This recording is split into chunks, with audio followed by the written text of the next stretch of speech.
What's up, 7 and I'm back with another unique video. Girl,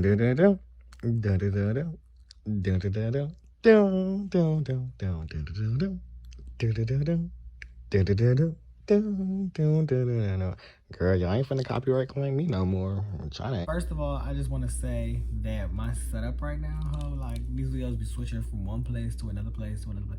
Girl, I do not know what I'm gonna do. I'm waiting to get my new ring light. I broke my ring light, girl. I was mad. And now it's just like really ghetto, but you know it's okay. Like I don't even know if this is centered right now, but I mean, if you're gonna watch the video, but you're gonna watch the video. But yeah, make sure you like, comment, and subscribe on this video, because if you don't, what are you doing? Like, why are you here? Share this video to your mama, your sister, and your auntie, because you know the girls live for me.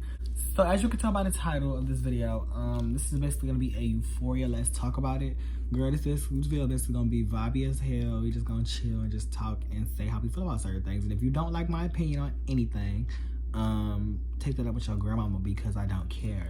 So I think the way that I'm gonna do this video is like, I'm gonna just name a character and then like just talk about how I feel about that character. Cause bitch, I got a lot to say. I like the Euphoria cast and characters though, like, oh. And if you have not watched Euphoria yet, I'm gonna let y'all know right now, there are gonna be spoilers. As of right now, when this video is being recorded, there's the newest episode is season 2, episode 4. So if you have not watched that, do not watch this video. So yeah, let's get right into this video. The first person that I have something to say about is Jules. If y'all don't know who Jules is definitely, she's a character. Jules and Rue's relationship, we're gonna get into that first. I feel as if Jules and Rue's relationship is very like flip-floppy, like the scale either go one way or the other way. It's never like they leveled out, because when Jules is feeling Rue will be not feeling Jules. For example, motherfreaking the latest episode, Rue was just like, girl, I can't fucking stand you, like come on now. And it confuses me because, girl, they start the episode off doing nasty stuff and the whole fake the orgasm, and then they end the episode like, oh, I love you. And then like the ending of the last episode confused me so much. I was so confused, and like maybe y'all got it, so like y'all can like text my DM and tell me how what the meaning behind it was. But I was so confused. Like, I got the dad part, but it was just like, okay. But their relationship really confuses me, because it's like Jules literally got mad, or she was sad at Rue because Rue was, you know, friends with Elliot or whatever, no matter, you know, not knowing anything about Elliot, right? So I'm just like, were you not just messing with that black girl? Matter of fact, let me look up her name. It's Anna. So Jules and Anna, when Jules left and Jules took a little break or whatever, and Jules went to her home city or whatever, right? Went into the city, something like that, girl, because she was in the suburbs, right? So when Jules went back to the city, Jules met up with her friend, and her friend had this other friend named Anna, and Anna was this black girl. She was beautiful, and they were doing makeup, and you could tell the tension in the video. Like, you could tell like them hoes was like feeling each other. So mind you, at this time, Rue and Jules are still like solidifying themselves. Like they like, you know, slept in the same bed, probably did things, you know. They're not together, but they together, you feel me? So it's just like, you know that Rue's in love with you. You go here, and then they was in the nightclub scene. You were in the nightclub and you were literally doing shit. I think in the scene, the girl was literally, you know, going down on Jules. And I'm like, okay, boom. And it gets worse, right? So Jules, the part where they at the formal, right? I think it's the winter formal, something like that, right? So Jules is literally texting Anna like, oh, I miss you, da-da-da. Anna like, send me something. Jules literally goes to the bathroom and sends her pictures while Rue is right there, and while Rue sees everything and sees her get up and go to the bathroom, sees her texting Anna. And then Rue asks later down the line, she was like, are you in love with Anna? And Jules literally said yes. But when Elliot comes in the picture, now you want to cry and walk through the hallways like some sad puppy. Literally played in my girl Rue's face. And then when Rue, you know, felt some kind of way about somebody else, or there was somebody else in the picture, now it's a problem. When you did the same exact thing. Rue and the Jacob family, you know, Nate and Cal, like, I want to know how that's going to end. Because mind you, that tape is still out there. and Maddie has it, if I'm not mistaken. And now Fez knows that both Nate and Cal mess with Jules. So it's just like, girl, that whole situation messy. I just want to see how that's gonna end, but it's just so messy, so not. Overall, I would rate, this is all being my opinion, I would rate Rue, her character, I rate her a 7 because I don't live for some of the stuff that she does. I really don't. The next person on the list is going to be lovely Rue. I feel as if Rue is very, I don't know, because many people don't really see her side. Many people think that she's just a drug addict, you know, a low life, right? So boom, I feel as if, you know, due to her heart conditions, her medical conditions, her problems, right? I feel as if the drugs are just a coping mechanism. I feel like they make her feel something, or they make her feel nothing. They make her feel like you know, there's always that thing, like your outlet. And I feel like drugs are her outlet. Not saying that that's the only outlet that she could have. I'm saying that's the only one that she knows. So it's just like, yeah. And I feel like when people are all in your face about it, like for example, when Jules is always like, oh, you're not sober, why are you drinking, da da da. It's like, girl, get about my face, like, back up. People do it because they care about her. For example, I don't know his name, that Muslim man, the recovering crackhead. I felt very bad when Rue did what she did to him because he was very nice. He did care about Rue, and he did have Rue's best interest, and you know. So I really hope that they, you know, bounce back and she like apologized to him, because that what she did when she talked to him like that was not okay. And also, I want to know how Rue in this damn suitcase is gonna go, because she has like, what is like 10,000? She got like $10,000 in drugs in a suitcase under her bed.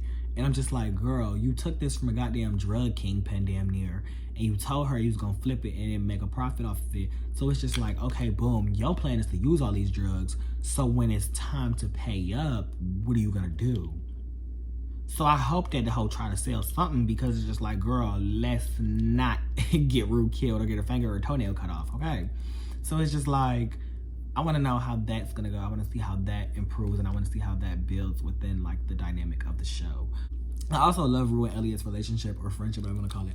I feel like Rue and Elliot are, like, so cute. Like, I feel like they are, like, you know, yeah.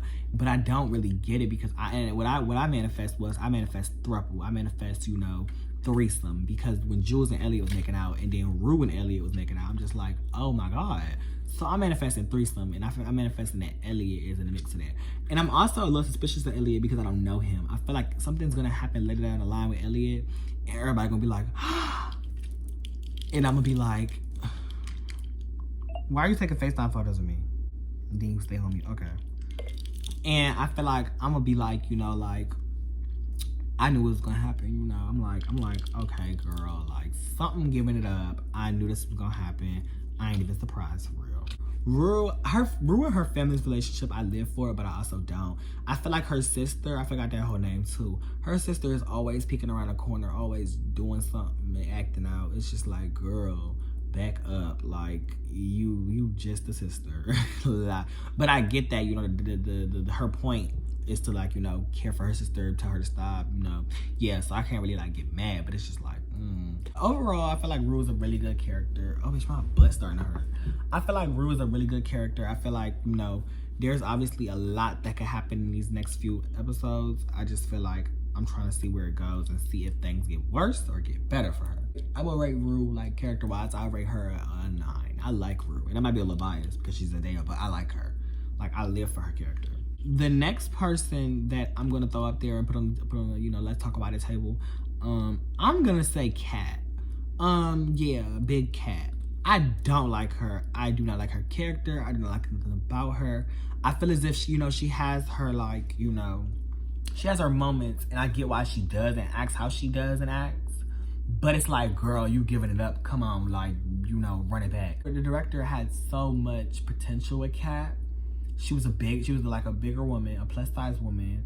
She was, you know, depressed, low self-esteem. They had so much, like, you know, writing room with that, and they chose to just make her like I don't know, like, people do live for her, but I just don't see it. Like, I feel like she's very, like, pick me. I feel like she's very, like, loser.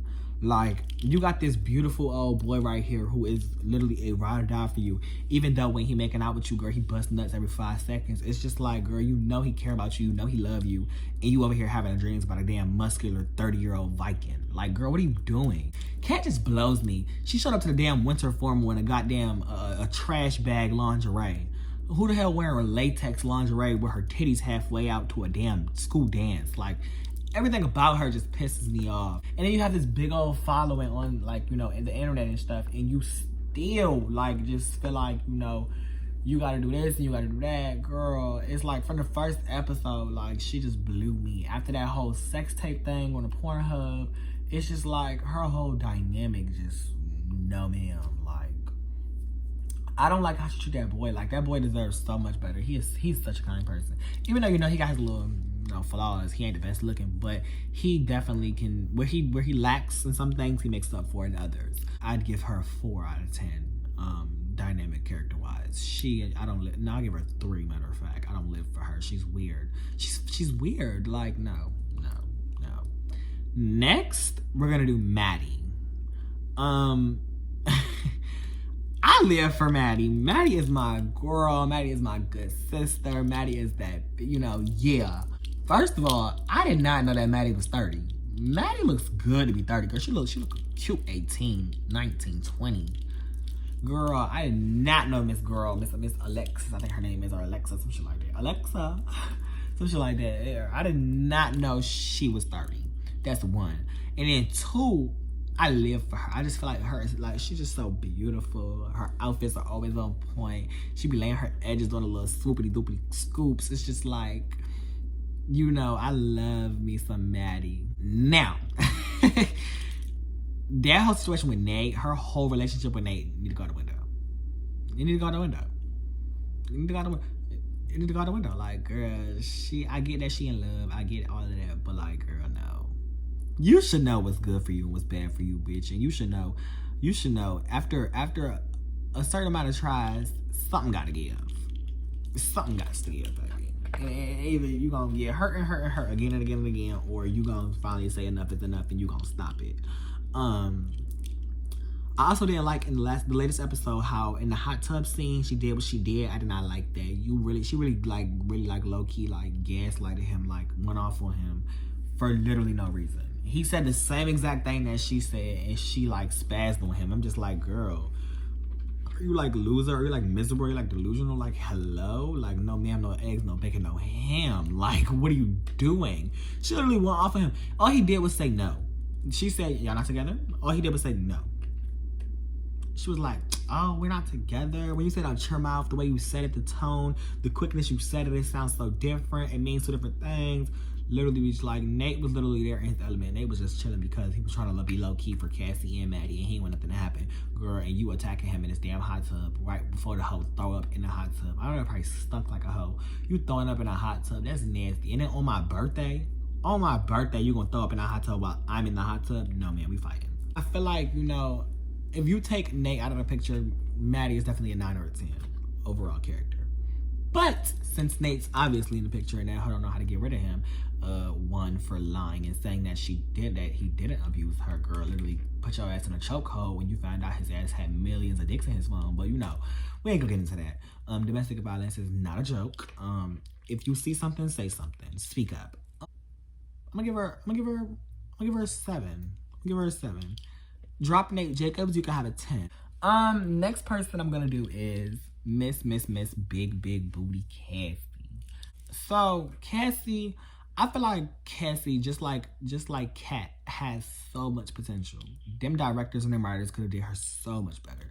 The whole backstory with the, you know, the grown people touching on her seeking male validation, her daddy leaving her. I feel like all of that could have been, you know, I feel like it's good, but it could have been like 10 times better. But I feel like that those parts do like kind of show why she is the person that she is today. I do feel as if Cassie is a really beautiful lady. I feel like she's really beautiful. I feel like she's very great. Her whole character arc went downhill as soon as that damn bathroom scene happened. When this hoe is laying, like, why? You got Maddie banging on the door. Y'all are at a party. You're in a random bathroom and you're in the bathroom making out and maybe even, you know, doing some intercourse with your best friend's ex. Because her excuse was, y'all weren't together. So with your best friend's ex, it's like, girl, and then when you get caught, you want to cry. Like, no, don't cry now. And I'm gonna try to find a scene which I love. Like, it made me cackle all the time when Nate tried to open the window, try to swoop that hoe. I'm like, girl, the window ain't gonna open. So it's just like, girl, Cassie, why are you crying? Like, you put yourself in a situation because you want it to be dumb. Like, are you stupid? And then you fell in love with this nigga knowing that he was not gonna love you as much as he loved Maddie, girl. He was not gonna kill for you. He was not gonna frame a goddamn frame somebody for you. He was not gonna do what he did for Maddie. He never would and he never will. Girl, you stupid. You did all of that just because he said he love you, girl. He don't love you. He love your pom pom and your babas. Yeah. You crazy hoe. No shade, and then you gonna hide in a damn bathroom tub and you gonna get a damn a pissy rag thrown in your face. But y'all hoe, that whole episode just pissed me off when it came to Cassie, girl. You so stupid. Stupid hoe. It's just like, what are you doing? Like, no ma'am, no eggs, no bacon, no ham. And it's just like, and then she's such a freaky guy. Like, that's a freaky bitch right there. She freaky. Girl, she freaky. And I don't like how she treats Lexie. She treats Lexie like dog doodle on the bottom of a shoe. She treats Lexie so bad. And Lexie does nothing besides be there for her or attempt to be there. Well, not necessarily, because the whole writing the whole book about her and like recasting her, so you know. Lexie's book about her life, we'll get into that later, but I just feel like she treats Cassie so bad. Like, she treats Cassie terrible. And it's just like, why do that? Like, what possessed you to do that? Like, why? Like, why?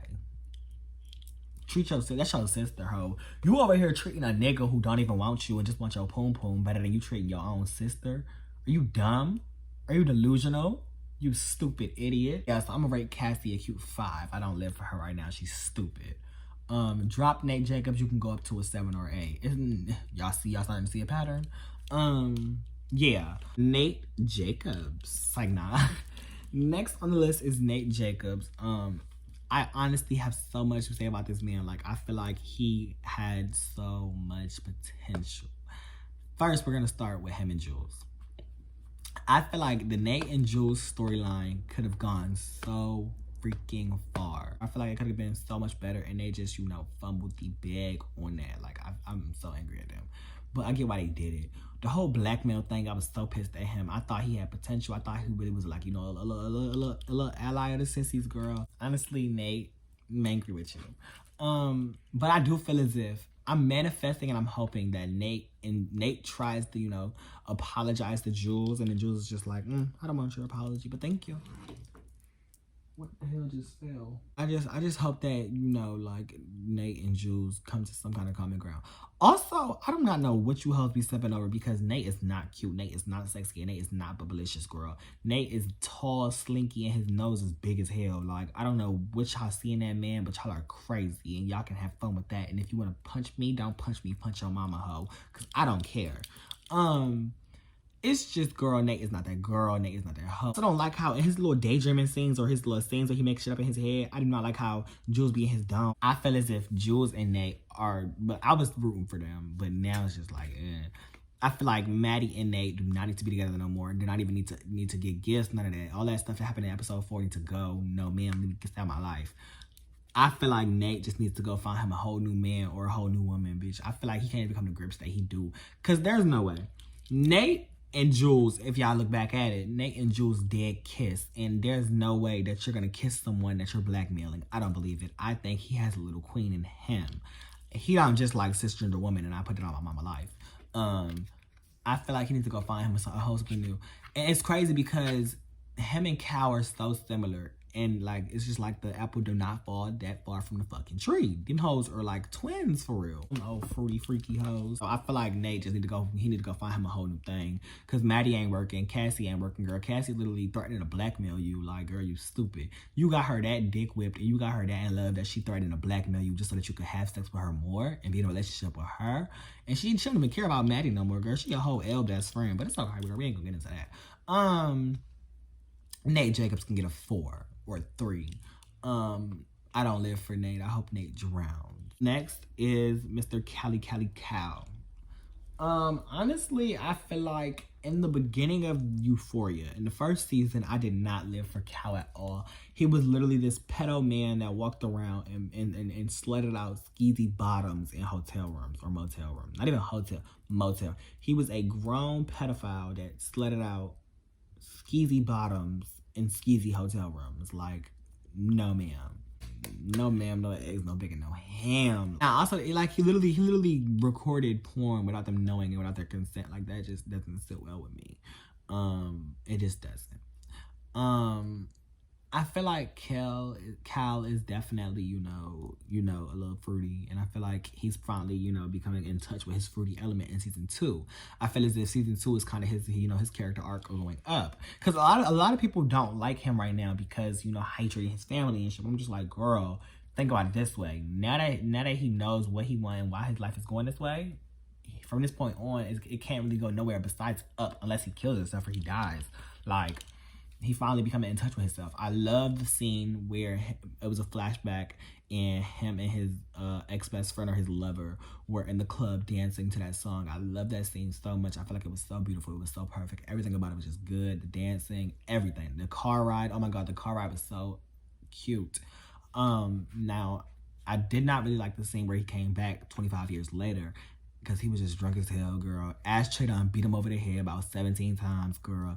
It's just like, girl, Kel was not in his right element. But I did live for how, he had the flashbacks. And he thought that the nigga who was dancing with him was really, I forgot the best friend name. Well, it was the best friend, though, when it really wasn't. And, it was so cute. He was like, you want to wrestle? You want to wrestle? Because they used to wrestle together. And it was just so freaking cute. I live for Kel. I think that Cal character arc has definitely improved so much. I feel like Cal is such a better person now, and I live for him. I feel like, and if you don't like that, girl, fight your mama, not me, because I'm gonna say what I gotta say. I think that Cal is better than Nate Jacobs, and I feel like Nate Jacobs deserves to drown. So I'll give Cal a 9. Right now, in this moment, after this last episode, I'll give Cal a 9 because I feel like he's finally becoming in touch with his element. Now, this is not degrading or throwing away the fact that he's literally a pedophile or that he's literally, records child pornography or pornography in general without anyone's consent. We're not throwing it out of the window. But his newer improvement, I live for that. Next is Mr. Fesco. I love Fez so much. I love everything about him. I love his element. I love his style. I love his hoodism.